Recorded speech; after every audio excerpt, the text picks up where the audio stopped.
paranormal. It surrounds us. It's everywhere. Tonight, you will hear from the people who live and work within these highly active locations, all in the efforts to discover America's most haunted. With your host, ghost hunter and author, Dan Terry.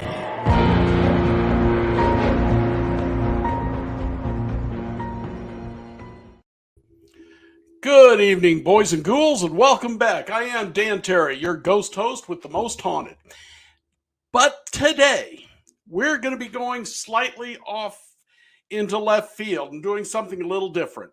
I did go to the president of Onyx Network, Margie K., and I explained to her what was going on with a lot of bowing and Madam Presidents and all of that stuff. But she told me, Dan, you are the premier ghost hunter from the Midwest. Your name is well known through Kansas, Missouri, Southern Illinois, Arkansas. In fact, your name will probably outlive time. Well, who am I to argue? I'm a modest man. She said, I understand you know more and want to do other things. You are interested in more than simply the ghost part. So just say it's a special and do what you want. So this is a special. And again, if you're really into the ghosts and demons, come back next week. I want you here for this one. This one's important, especially you folks from the Midwest. But come on back next week, because next week I've got two ladies coming on who have not only fought the demonic forces, but had to stand toe-to-toe with their human minions and fight them. So it's going to be a really cool show. But for this one, I'm going to take you back into the past. I'm going back to a time when not everybody carried a mobile television station in their pocket. This is going back to a time when there wasn't 24-hour news. Back to a time when people trusted the government and did what they said. And I want you to imagine a time like that with a crash of a plane nobody could identify. Not a UFO, not aliens. Those words were not created. What we're talking about is a plane crash where the locals came and seen it, got a preacher there to say his last rites or to comfort or whatever they needed him to do, before they realized these weren't humans. These were not people as we know the term. And I know what you're thinking. You're thinking I'm talking about Roswell. The anniversary of Roswell was just last week. This one happened 6 years before Roswell in a small town in Cape Girardeau, Missouri. And I'm going to introduce you right now to the man who wrote the first book that I know of, I believe it was the first, on this crash. It's called MO41, The Bombshell Before Roswell. And this is going to be a story that's just awesome. So let's bring on Paul Blake Smith. Dan, I'm very pleased to meet you. Glad to be on your show. It's a terrific subject and it made for an exciting book. I just wish it could get more attention from like Hollywood or somebody, but we'll get into it. And it will really turn some people around. I think if you thought Roswell was the first UFO crash in America, I might be able to convince you that it was not. And I am convinced because I read the book. I'd heard these stories before, but I think you're the first one to actually write about this, aren't you? I believe there was a very fine lady named Linda L. Wallace who wrote a Kindle book that I don't believe was ever published. And she's done some research from the Sikeston, Missouri angle of the story. And but mine is apparently the only one. I wrote a second one, and I'm not very happy with that. So I'm rewriting that currently to release it in a more edited and corrected manner. And I did that actually to the first one. I hope if anyone buys my book, you will get the 2020 revised edition. Well, I picked up Richard Belzer's book about, and I don't remember the title. It's like Things You Didn't Know or Things You Thought You Knew or something to that effect. But he specifically mentioned your book and the incident. So it's very similar to Roswell, except it happened halfway across the country. Right. What happened on that night? I guess it was around Easter. I'm finding that my original theory that it happened around Easter was off by about 2 weeks. I think it was late April. That was one of the reasons I rewrote my first book and re-released it. In the last days of April 1941, America was not at war. We were getting closer and closer, though. President Roosevelt was in office, and he was quite bound to the White House because he was bound to a wheelchair. He had his paralysis, and he was not in great shape, but he was doing the best he could. He had actually been in Cape Girardeau, Missouri, which is a small town, about 20,000 in 1941. Today, it's double that. FDR had been in Cape Girardeau in 1920, I think it was, when he was running for vice president. So he knew the town. He had been there and seen some of the leading citizens of the era. So he was not clueless when they finally phoned him that night, probably, to tell him there's a strange aerial crash, and it does not appear to have been of anything of this earth. Now, I don't know for sure he was called that night, but it had to have been either that night or the next morning. It's April of 41, and my grandfather was a judge in town. He used to be city attorney of Cape Girardeau, and he probably would have been on the scene, but my family talked him out of being city attorney a year or so before the crash. So there's a bad break. My grandfather's long since passed on, so I was not able to interview him for this book. But in late April of 41, it was a very Christian community in Cape Girardeau. Lots of people went to church, and in doing research for the book, the local Cape Girardeau newspaper would weekly have almost like a box score, who had the most church attendance at all the churches around town. So the reason I point this out is because this is the main witness for this story, was a Christian pastor. In those days, you went for counseling or ministering from a pastor, and if there was a tragedy like what they thought was going to be an airplane crash, you would have called a minister probably right away to help out and to say prayers and to comfort people spiritually. So in my research, I found out that the Reverend William G. Huffman was indeed a pastor. He lived on Main Street, North Main Street in Cape, and he lived right across the street from the town's Justice of the Peace. So I think on that night, it was an all hands on deck because a cry went out that there had been an airplane crash outside of town in a farm field. And they all thought, oh my goodness, there's going to be people on the ground broken up or dead, relatives rushing to the scene, distraught. They need a minister to go with them to comfort people, someone they trust. And the Justice of the Peace may have looked right out his window, seen Reverend Huffman at his home, maybe standing out front, and decided, I'll call him, because that's Reverend Huffman's story. He was called like after 9 o'clock at night in late April 41 and told, there's been an airplane crash. Can you come with me? He said it was a person associated with the Cape Girardeau Police Department. He didn't say he was a member. So the man came around in a unmarked car and took him about 13 miles outside of town. And what they found when they got out there was pretty clear. It was not an airplane crash. So at this time in 1941, the Germans were probably invading Poland. There was the Japanese fighting and growing and a constant threat with them. The world was in turmoil.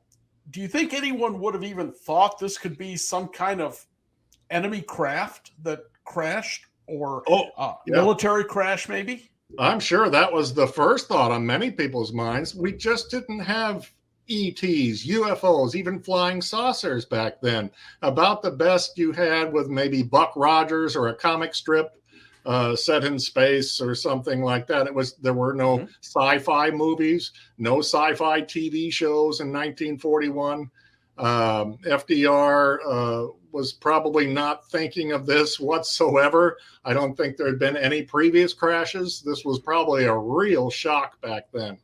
And I'll just flash forward to, as you mentioned, that Roswell happened 6 years later.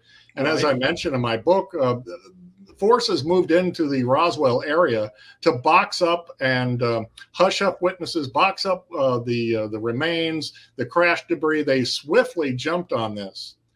How did they get there so fast and know what to do and have these boxes and everything? If it weren't for the Cape Girardeau crash giving them a kind of template on how to handle these sort of things from 6 years earlier, that military intelligence people able to get a call and whip into action and fly down there, because it wasn't really so much the Roswell Army Air Base that responded to the crash. It was some outside military intelligence people. So in going back to Cape Girardeau, this flaming wreckage was in a farm field, and it caused the owner of the farm to jump on the phone and call for the fire department. And in my hometown of Cape Girardeau, I grew up there. In those days, the fire department and the police department were in the same building and handled the same calls. So they responded quickly and sent out a force thinking, oh my gosh, it's a plane crash. This could be a real mess. And I'm sure doctors and nurses were contacted and went rushing to the scene as best they could. Reverend Huffman was called, and he went in there and said he had to walk a ways to get through this farm field and over to the crash site, and found out to his shock that it was not a cylindrical airplane with wings. It was a round disc with no wings, no exhaust, no propellers. It was starting to get quite dark, but there were flashlights and probably lanterns in those days, and the headlights from cars. And there was also still the flaming wreckage. It had set this field on fire. And Reverend Huffman said later that night to his family, the fire department were there putting out this big fire that leaped up all around this crash. It was probably just shocking and traumatic, and it was something he never forgot. So he knew that this was a very serious situation. And he saw local people there, the sheriff, a couple men in military uniforms, and even saw an FBI man and a couple newspaper reporters, one with a big flash camera taking pictures for the news. And this was a big, big event in a sleepy town like Cape Girardeau. I'm sure, yeah. So yeah, in your book, was what shocked him for life, yeah. In your book, you did mention it, and I think people who are into the UFOs would ask. So 1898, I think it was, the Aurora crash. Do you think that was also a crash, or was, because it seems like, even as you said, the military was there really, really fast. Yeah, and there's a reason for that. In 1897, there might have been a UFO crash in Aurora, Texas, and it's still a matter of debate. And it seems like we're probably never going to get to the truth of that. However, there's two UFO investigators, one Kevin Randall, the other Bill Burns, and they'd love to get this story, get the scoop. And they've looked into the Aurora crash, and they've decided it's not an extraterrestrial crash.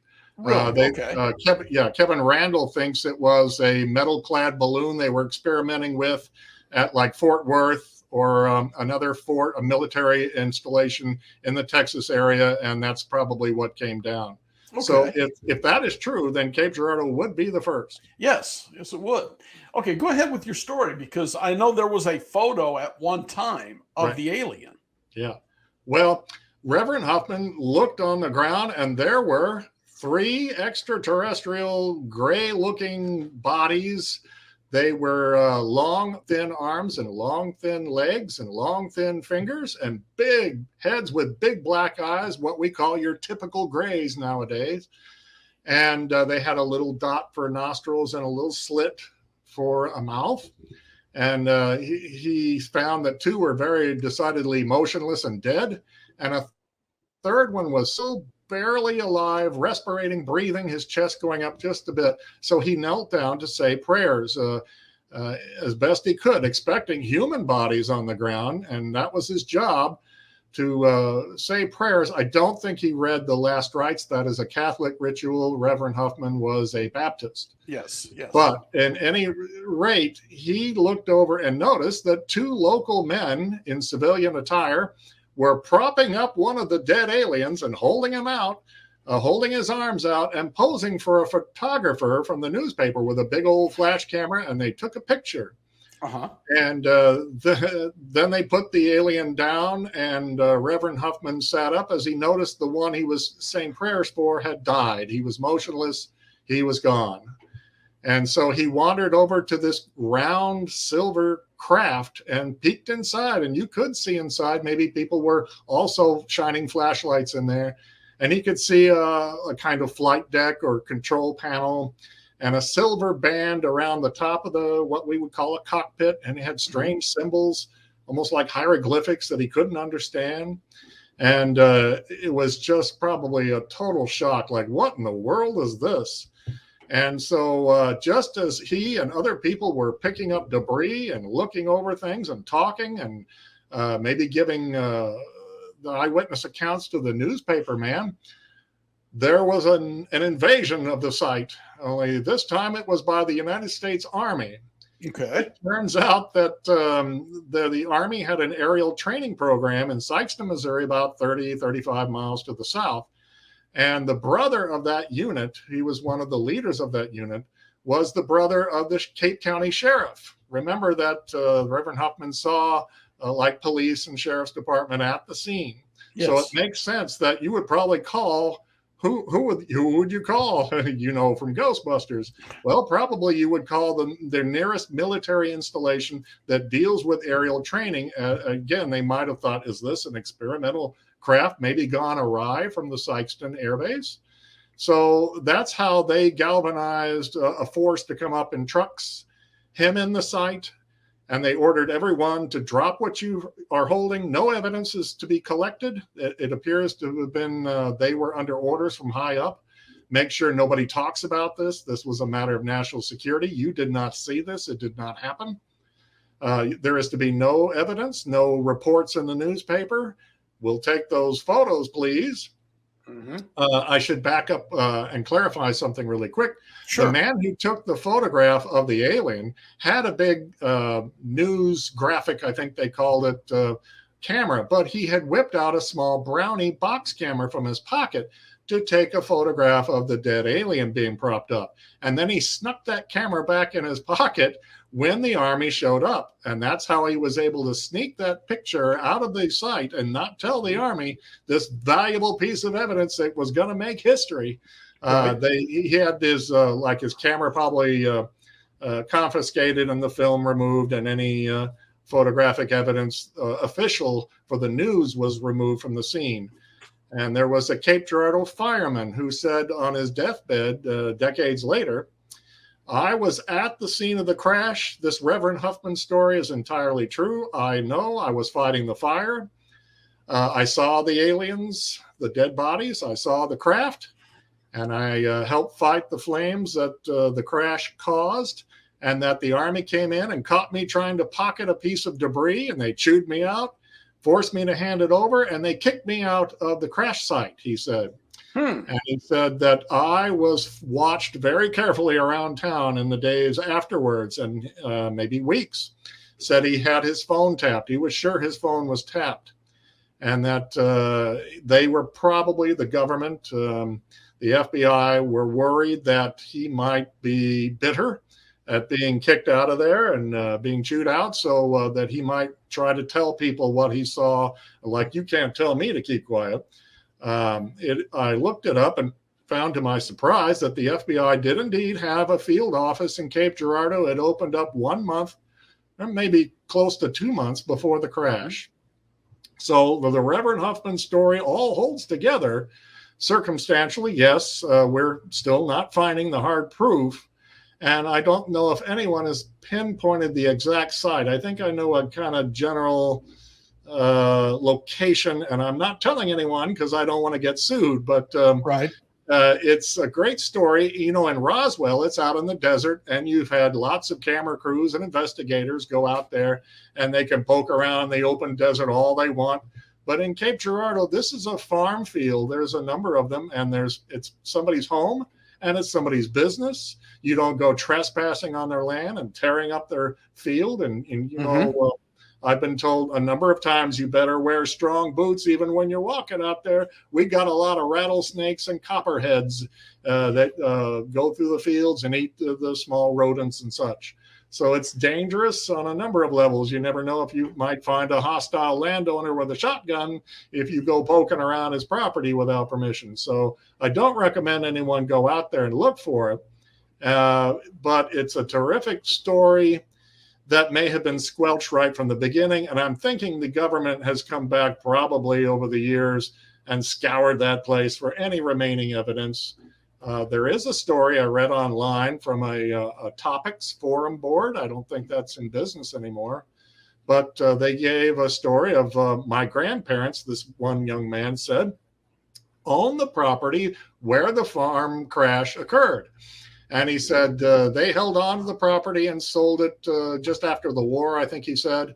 And the grandson couldn't get the whole story from his grandparents. They were obviously still scared for the rest of their lives to talk, thoroughly intimidated. He only got dribs and drabs of this amazing story. So he flew to Cape Girardeau, he said, and went to talk to the landowner. And it was now an old man who had bought the land.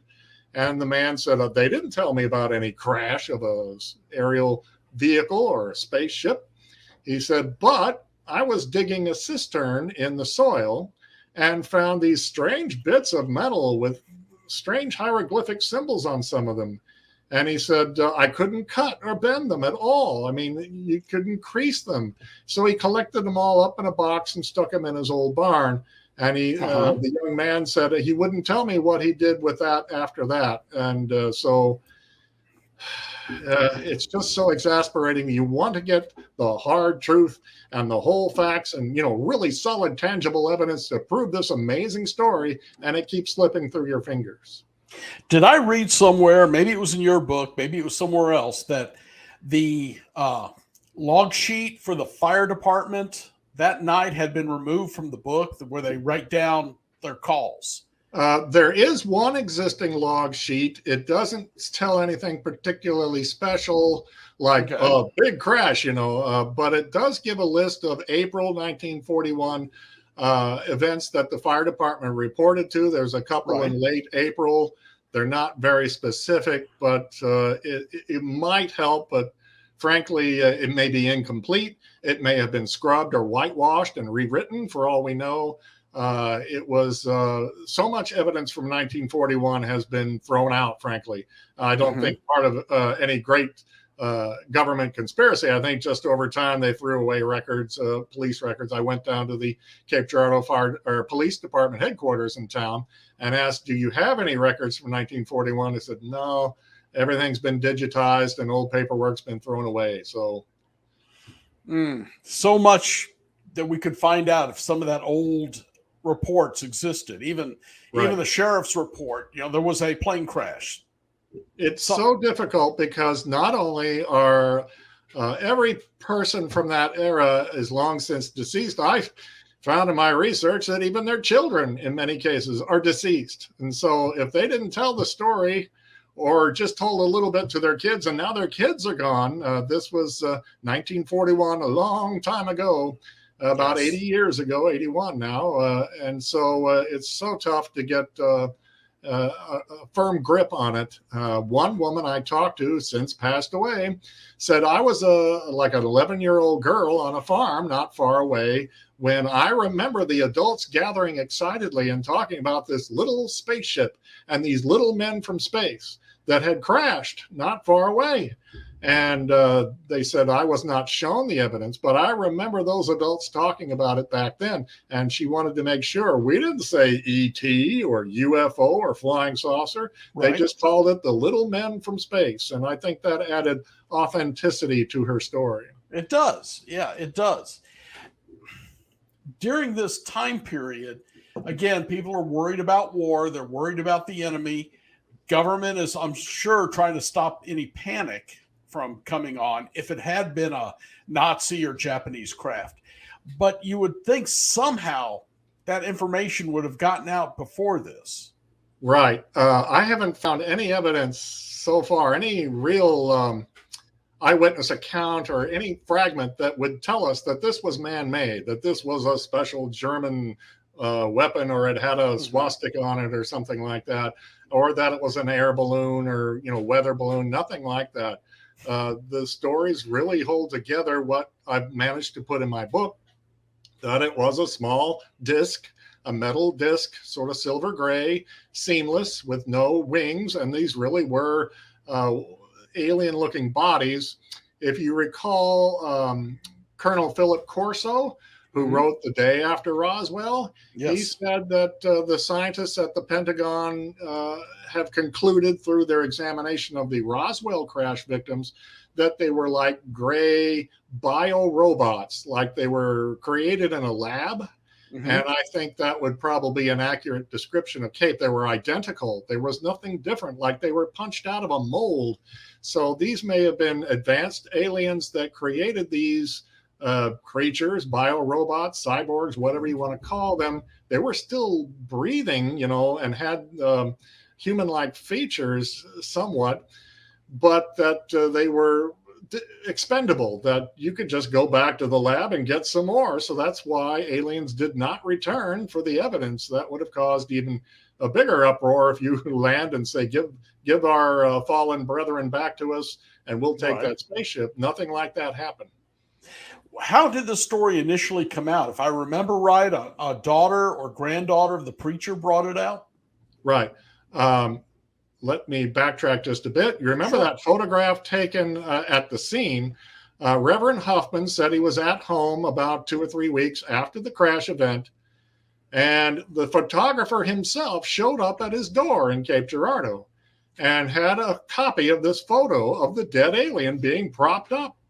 And he said the newsman who took the picture handed over a copy and said, I have a copy of this. I want you to have a copy. Obviously, he was worried about the story dying out. They wanted evidence to be shared secretly in case someday they had to produce some proof. Yes. Reverend Huffman, I don't think really wanted the picture, and he stored it away, and the family moved on. They moved to Oklahoma and then Kansas. And Reverend Huffman's surviving son, one died in World War II. The other got married and had children. And the 2 daughters grew up, and they would pass that photograph around at family parties. And I don't think Reverend Huffman even wanted to talk about it then. He was sworn to silence. He told his family that night of the crash where he had been and what happened. And I think he kept his mouth shut for the rest of his life. But his son may have spoken about it and showed people this alien photograph. Well, the young daughter had seen that 10, 12 times at family events, and it really creeped her out. Her name was Charlotte Mann, formerly Huffman. And she said one day a neighbor came over and asked or was talking about events of another worldly nature. And so her father, Reverend Huffman's son, brought out the photograph. And the guy looked it over and said, this is very interesting. I have a friend who's into like zoology. I'll show it to him. He took off with the picture and never came back. In fact, I think he moved out of town like a week later. So there is some research that shows that this man who took it may have been within Army intelligence during World War II. And he knew the significance of this evidence. And there goes our last piece of evidence that we know of. So if you see this photograph of an alien propped up on the internet, this is a recreation for the Sci-Fi Channel series from 2003 called The Secret, Evidence That We're Not Alone. They recreated Reverend Huffman watching the 2 men have this alien propped up, or they picked it up and held it and posed. So we don't have the actual picture. It's gone to history, I'm afraid. Well, there was another copy from the guy who was there. Yeah, how many copies did he have? That's what I want to know. And what happened to him? Yeah, we don't know his precise identification, but it's strongly indicated this man was named Garland D. Fronebarger. He was the most distant relative of mine you can get. He was my grandfather's brother-in-law's cousin or something like this. Yeah. And he was in my family home. I'm told by my aunt that this photographer was in the Smith family home back in the 50s, and he recommended using a brownie box camera. And that's exactly what's in this story. So I'm pretty sure it's Mr. Fronebarger. Well, he's passed away, and his home is owned by somebody else now. I'd like to think that if they search the attic or some crawl space, that they could find some evidence left over. But so far, no one's come forward. If they try to, I would hope that there's no accidental death that just happens if you have proof like this. So far, no one's threatened me, but I don't have any proof whatsoever. And I'll emphasize for your viewers today, I've never seen a UFO, and I've never seen a ghost either, but that doesn't mean they don't exist. Well, I know that that time period, people were raised to trust the government, believe the government. Right. This was before Vietnam and Agent Orange and all that stuff. So, you did not argue, when your government told you keep your mouth shut. I think so many people did, either intimidated or wanting to do the patriotic thing. So we also felt likely we had ourselves a real secret weapon that we could perhaps turn into a weapon of war, according to FDR's memorandums in the 40s, from these wonders, these celestial wonders that have come to us. And he turned it over to his Non-Terrestrial Science and Technology Committee to see if we can weaponize this discovery. And another report mentioned the Missouri recovery of 1941. Well, what does that tell us? That we really had a crash, and they tried to back engineer it, examine it, and see if they can turn some of this information that they learned from it into a part of our atomic weapons broadcast or weapons system, or a communication system, or any nuclear energy. I wish I had more on that. I put as much as I could in my book. It's still sketchy, but I really think the government seized on this disk and really went to town on putting their best scientists into looking into what made this thing tick. And what was the memorandums Roosevelt put out you was talking about? Do you know what they were, where you mentioned the celestial evidence or whatever you said? A lot of that was in 42, 44. And when we were involved with war, we went to war here in America in December of 41, and things really got revved up in 42. And it mentions in a 42 memorandum getting a scientist named Dr. Vannevar Bush, the top scientist for FDR, who I've read in other books. That was his name pops up in UFO back engineering, so it kind of holds together there. FDR would have trusted him to examine this and see if we can duplicate it or weaponize it.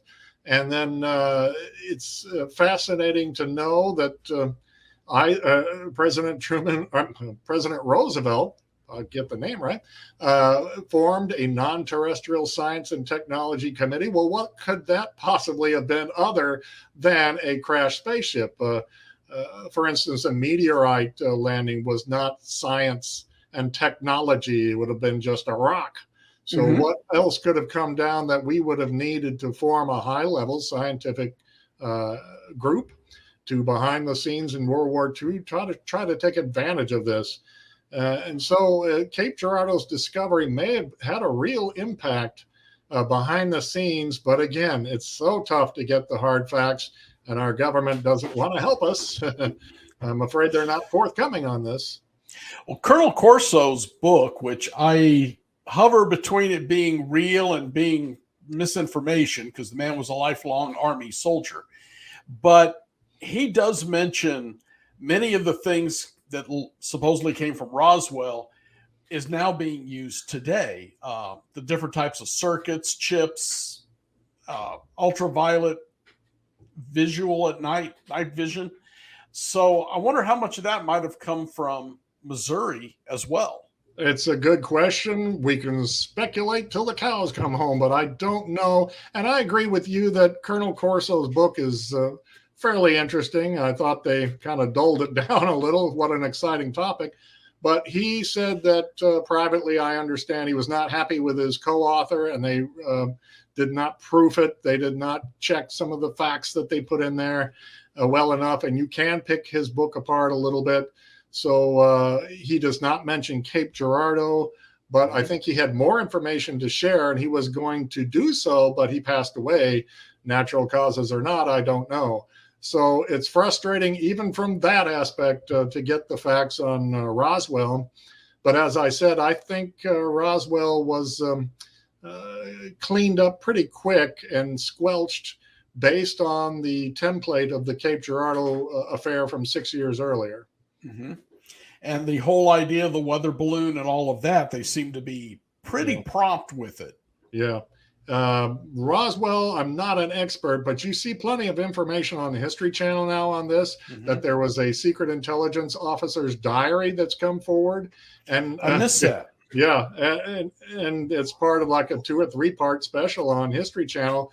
But the problem is the diary's in code and they're trying to break the code. And I'm hoping that if they do, it might have a reference to Cape Girardeau and the Mo 41 crash. I call it Mo 41 just to combine the words Missouri 1941 to get across to people that this happened 6 years before New Mexico's crash. Yes. But we'll see if they can crack that code in the years to come. I wish somebody would send me a detailed report they found in a chest or in their attic of what happened in Cape Girardeau, or some snapshots or film footage. But so far, my book's been out for about 5 years, and I have not had that. I get the occasional contact from someone who says, I heard it happened here, or my grandparents used to talk about this all the time. If only I had paid more attention, that they used to talk about this quite matter of fact, and I was just a kid at the time. And there are little dribs and drabs of circumstantial evidence, and it's so frustrating. It holds together circumstantially, and many a court case is won on circumstantial evidence alone. Sure. You have actually went on and done more investigations into, I guess, government conspiracy, the presidency. Kind of, yeah. What is the second book about Eisenhower? Was that your second? Yeah. I produced a second book on the Cape Girardeau crash called 3 Presidents, 2 Accidents. Okay. And I'll talk about that briefly, but I'm so unhappy with the book, I want to reissue it, as I mentioned. But there was a source who came forward to me and said, did you know there was another crash site in Cape Girardeau that night? And I said, no, what's this about?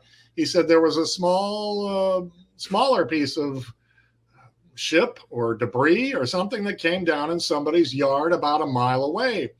And it happened not too far from a street called Bloomfield Road. And since you are a ghost hunter, I'll tell you there are a number of stories on Bloomfield Road about ghosts and mansions. There are a lot of old homes there, and supposedly a murder story. I've never seen anything, but I've heard people say that I wouldn't go out on that street at night. But really, yes. And so there's the tiniest bit of ghost angle to that property area in the 1941 crash. But what I was told from a couple people, including Linda Moulton Howe, an expert more on Roswell, is that the Roswell crash featured a second crash site that they felt was an ejection of an escape pod that, in case of emergency, almost like the movie Harrison Ford movie Air Force One, where the president ejects this escape pod from the president's airplane. And that's fictional, by the way. There is no escape pod from Air Force. So they say. Yeah. But this happened at Roswell, and it sounds like it could well be what happened in Cape Girardeau, that this little craft or big hunk of metal or whatever it was landed in somebody's front yard. And it turns out that it was owned by a very conservative political family. And I tried to contact them, and they don't want to talk about it. And you can't go there with a metal detector because it's like off limits. There's signs around that property, no trespassing. You just can't waltz right in there and start poking around. So once again, it's very frustrating. If something happened like that, I wouldn't be surprised. But that was part of my second book. Now, my 2020 book, President Eisenhower's Close Encounters, was another fascinating story I'd heard decades ago. Mm-hmm. And I always wanted to put this together in a book, and I tried in the 90s and stopped, in the 2000s and stopped. And finally, I got it all together, and it turned out really well. And it's now a book from foundationsbooks.net, and it's also an audio book from tantor.com.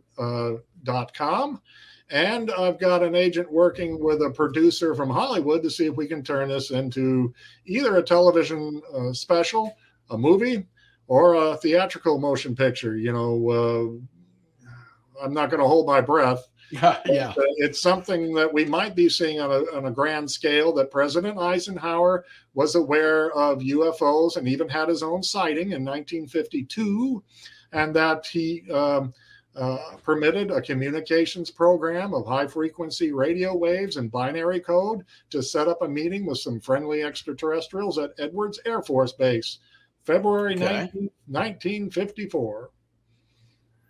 And I've heard this legend before, that he actually met him at the end of a runway or something. Right. He at the edge of a hangar, that he was surrounded by 6 bodyguards, according to one Air Force test pilot who said, "I was there.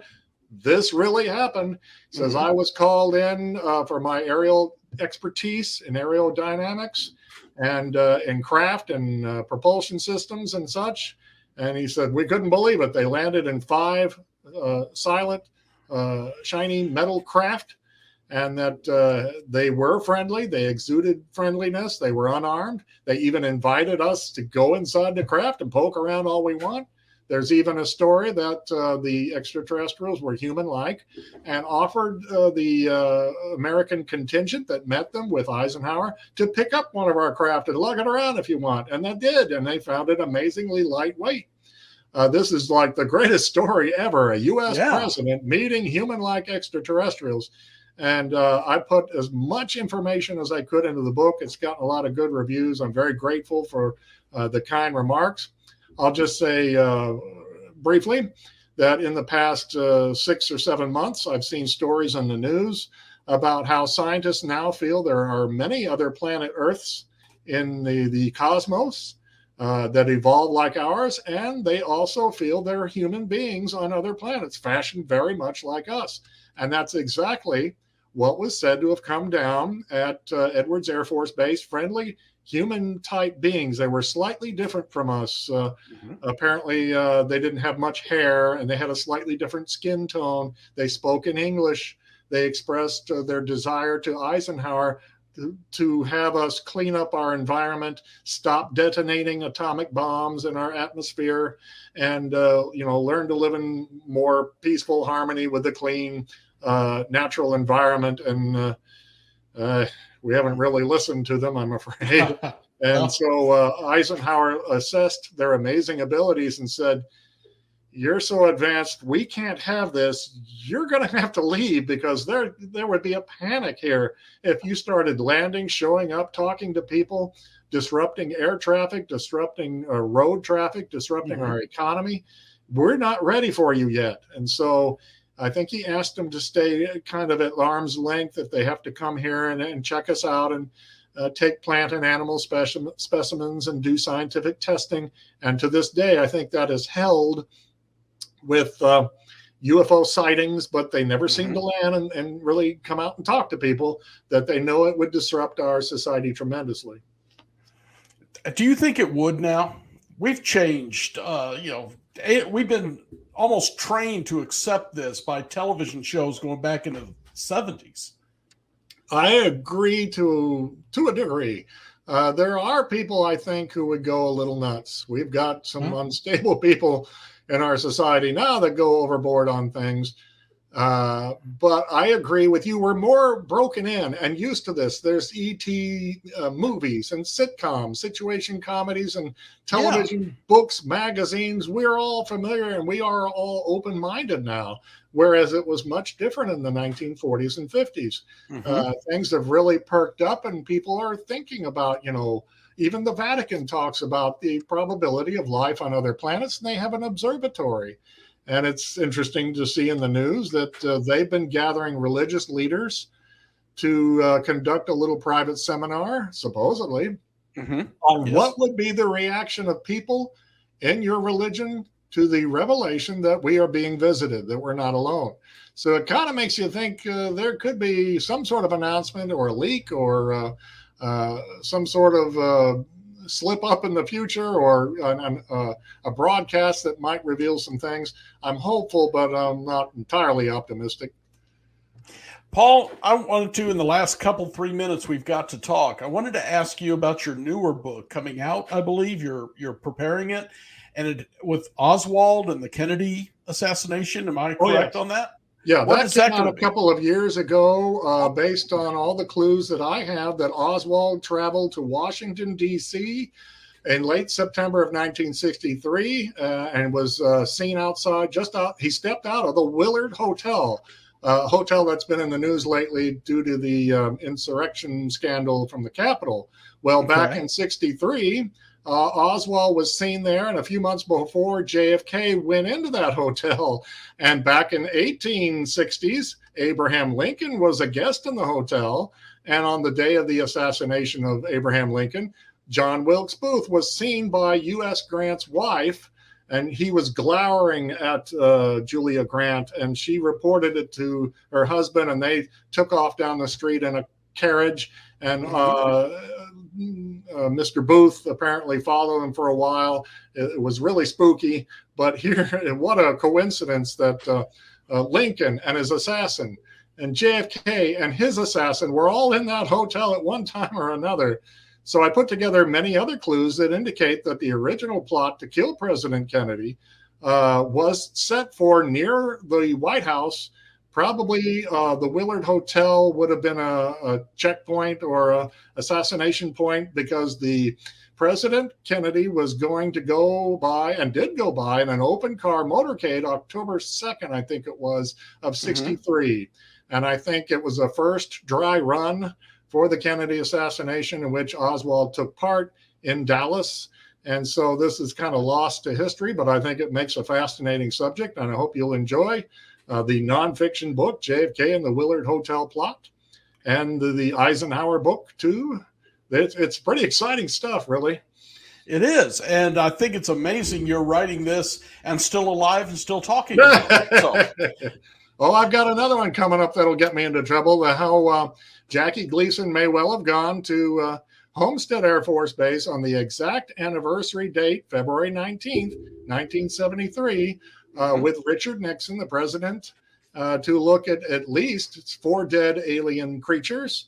There may have been more going on that night. It was the 19th anniversary of Eisenhower's encounter at Edwards Air Force Base in California.